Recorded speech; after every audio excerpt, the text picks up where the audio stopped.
and went to the room, and by 10:50, it was determined that the subject that was the active assailant was deceased.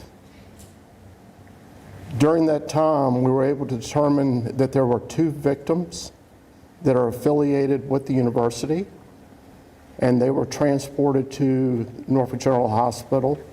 We would later determine that there was what we believe was a 3rd victim that took themselves to a hospital in Virginia Beach.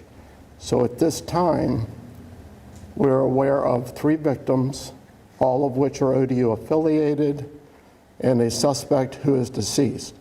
The investigation, part of the agreement that ODU has with Norfolk is that Norfolk will lead the criminal investigation in this.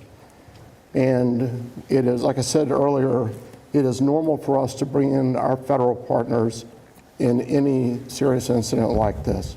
I'll let Chief Talbot speak in a moment, reference to anything investigative related, but from the university's standpoint, we felt it important that we get the information out as soon as we can. We want to be as clear with the information as we can, but we also don't want to get ahead of the information. We want to make sure that what we are giving you is accurate and is as concise as it can be, but we also know we have over 25,000 students and families that clearly are hearing what's going on, and we need to assure them that things are being taken to stop the threat. So as I mentioned earlier, it's about 10:43, the calls began coming in. 10:47, we were on scene, and by 10:50, it was determined that the assailant was deceased. We have set up with the FBI, we're setting up a tip line. Right now, when that number comes out, we will share it with you. But anybody at this point can go to tips.fbi.gov and can send tips in that way. The FBI has agreed to allow us to use their tip lines, and they will funnel the information to where it needs to make sure we get all the information that needs to come in. You can also reach out to the Norfolk Police Department with information, as well as the ODU Police Department. And we do encourage anybody with information to reach out. We are in the very early stages of the investigation.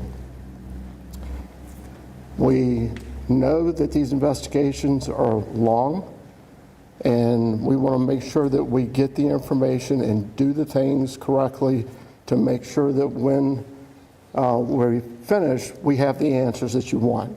So I'm certain that we don't have all the answers you want today, but on behalf of the ODU Police Department, I want to thank Chief Talbot and his staff, who were exceptional, along with my officers who were in the building very quick, and this was able to be brought to a resolution.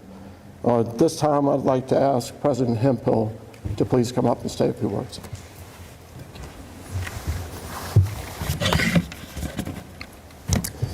To say the least, today was a tragic day for the campus of Old Dominion University. Our campus and our community have been truly shaken and forever impacted by this senseless act of violence. And we want to extend our thoughts and prayers to the families and the victims and those that were impacted by this act today.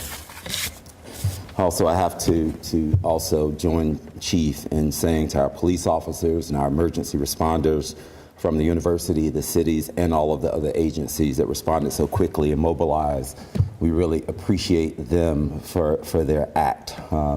We have to give a heartfelt thank you. Your action and your bravery, as well as your courage, are deeply appreciated by all of those that you serve. To the ODU family, I commit to ODU as we move forward in the hours, the days, and the months to come. We will be dedicated to providing the services and support following this senseless tragedy. Thank you.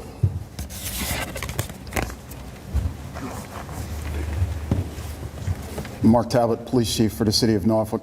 I don't want to share any details beyond what Chief Shelton has already shared. I do want to say to the City of Norfolk, we've learned nothing here today that makes us think that there's anything to fear beyond what we're dealing with here. We're all here in partnership with our state and federal partners with ODU, and everything that needs to be handled is going to be handled.